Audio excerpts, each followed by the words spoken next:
앵커 브리핑 시간입니다. 저희가 가장 빠른 소식을 전달해 드리기 위해서 장 막판에 있었던 변동성까지 다시 업데이트해 드리겠는데요. 지수 한번 다시 말씀을 드리도록 하겠습니다.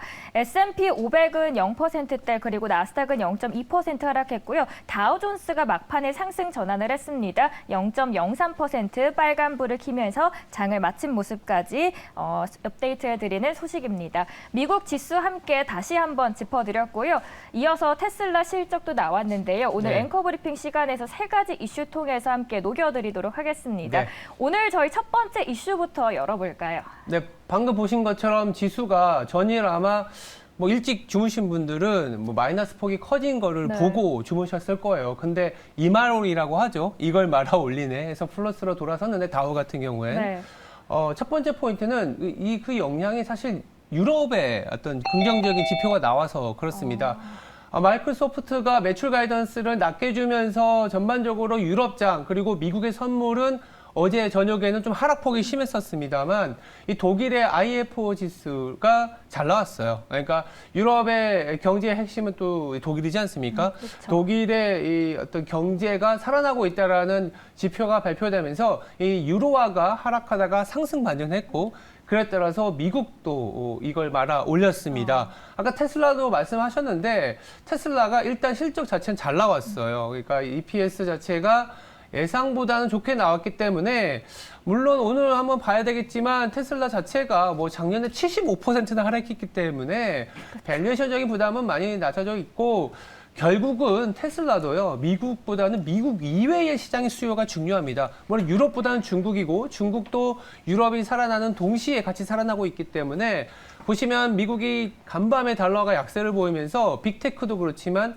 빅테크 이외의 기업들이 선전을 해준 모습이 나타났습니다. 그게 바로 나스닥은 마이너스였지만 다우는 플러스로 나타난 것이죠. 그래서 지금 시장에 흐르고 있는 전체적인 기전은 미국의 중심이 아니라 미국 이외의 국가들의 수요가 살아나고 있고 그러다 보니까 조금 하락 변동성이 발생하더라도 이거를 조금은 낙폭을 축소하거나 내지는 플러스로 돌리는 그런 모습이 나타나고 있습니다.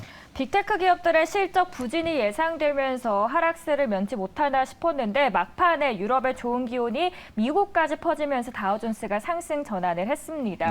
저희 이어서 두 번째 이슈도 함께 만나보도록 하죠. 두 번째 이슈는 뭐 미국일 수는 있습니다. 국채 변동성이 하락하고 있다는 건데 우리 작년에 가장 힘들었던 게 금리였지 않습니까? 그렇죠. 낮은 수준에서 높게 올라갔었던 금리도 있었지만 이 국채의 변동성 지수라는 게 있어요. 그러니까 주가 지수에는 빅스라고 잘 아시잖아요.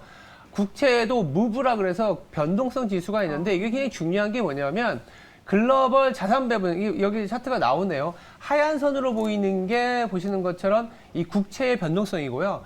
파란색이 이제 환율의 변동성입니다. 그러니까 이게 해외에 자금을 배분하는 글로벌 머니 매니저들은 이게 하나의 기준점인데 작년 같은 경우에 코로나 수준까지 올라가다 보니까 이 소위 말하는 위험 선호 사상이 나타날 수가 없었습니다. 더불어서 채권도 손실을 보고 주식도 손실을 보는 역대급 이상한 시장이었기 때문에 채권이나 주식에 대한 배분에 대해야만이 위험과 선호 사상이 왔다 갔다 하잖아요. 근데 작년 다 안 됐었던 거죠. 근데 올해 같은 경우에는 아마 다음 주에 FOMC 이후에는 이 하얀색이 더 내려오면서 지금은 110포인트 정도 되는데요. 정상적인 레벨은 80 이하입니다. 그래서 연준이 굳이 금리를 내리지 않더라도 국채 변동성이 내려가는 것만으로도 리스크 온, 즉 위험 선호 사상이 더 나타날 수 있다라는 콜들이 JP 모건에서의 자료를 좀 인용해 드렸고요. 자산 배분의 기준이 그래서 이제 완화되다 보면 이머징이라든지 주식으로의 자금 배분이 더 될 수 있다라는 얘기들이 나오고 있습니다. 채권도 사고 주식도 사는 그런 장이기 때문에 물론 단기적으로는 시장이 올라온 감이 없지 않아 있습니다만 지금까지의 올라온 부분들은 어떻게 보면 너무 좀 딥밸류, 즉 저평가되어 있었던 심하게 밸류에이션이 축소되었던 부분들이 좀 회복된 거고 지금부터는 앞으로는 여기서부터는 경기가 조금씩은 바닥을 잡아갈 것이고 채권 변동성도 내려갈 수 있다라는 거에 대한 자금 유입이 중장기적으로는 이어지지 않을까라는 측면에서 말씀드려봤습니다. 연준의 금리 인상 속도도 물론 중요하겠지만 그 안에서 국채 변동성의 폭도 중요할 것 같습니다. 저희 그렇다면 마지막 이슈도 함께 체크해 보도록 하죠.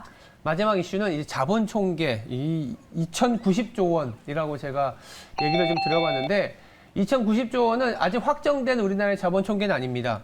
그러니까 코스피가 전일 시가총액이 종가 기준으로는 한 1,858조 원 정도 됩니다. 1,858조 원인데 올해의 실적 1분기에 아무리 못해도 나올 걸 계산해 보니까 최소한 2,000조 원 이상의 코스피 자본 총계는 나옵니다. 그 말은 뭐냐면 지금 지수가 2,400을 뚫고 올라오다 보니까 공교롭게 또 200일선에 딱 맞았어요. 그러면 사람들은 야 이거 200일선 뚫을 수 있겠냐 이런 고민들을 하시겠지만 지금 1,850조 원밖에 안 되기 때문에 아직도 북밸류보다 언더되어 있다는 상황이죠. 싸다라는 얘기입니다. 물론 이 싸다라는 자체가 올라갈 수 있는 모멘텀은 아니지만 제가 말씀드리고 싶은 거는 2,400이 비싼 영역이 아니다라는 얘기를 드리고 싶었던 거고 일정 부분 뭐 200일선이든 단기 랠리로 인해서 주가가 조금 소폭의 조정 내지는 약간의 어떤 5에서 6%의 조정은 나올 수 있지만 2,400이 싼 가격이란 거를 갖고 간다면 오히려 2,400이 지지선 내지는 2,400을 조금 이제는 하향 돌파하게 되면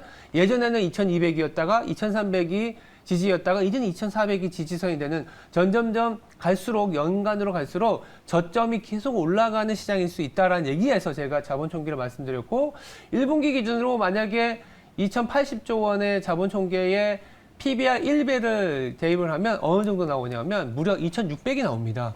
그렇기 때문에 2,400이라는 가격은 여전히 매력적인 가격이고 2,400이 어쩌면 또 지지선으로 작용할 가능성이 높다는 측면에서 말씀드려봤습니다. 아직까지도 지수가 싸다라고 볼 수 네. 있는데 최근에 증시가 오르면서 이거 언제까지 오를까라는 불안한 마음도 있으실 것 같습니다. 단기 상승일지 아니면 앞으로 충분한 상승 여력이 있을지는 저희 성공스칸 투데이에서 함께 해주시길 바라겠습니다. 지금까지 앵커 브리핑이었습니다.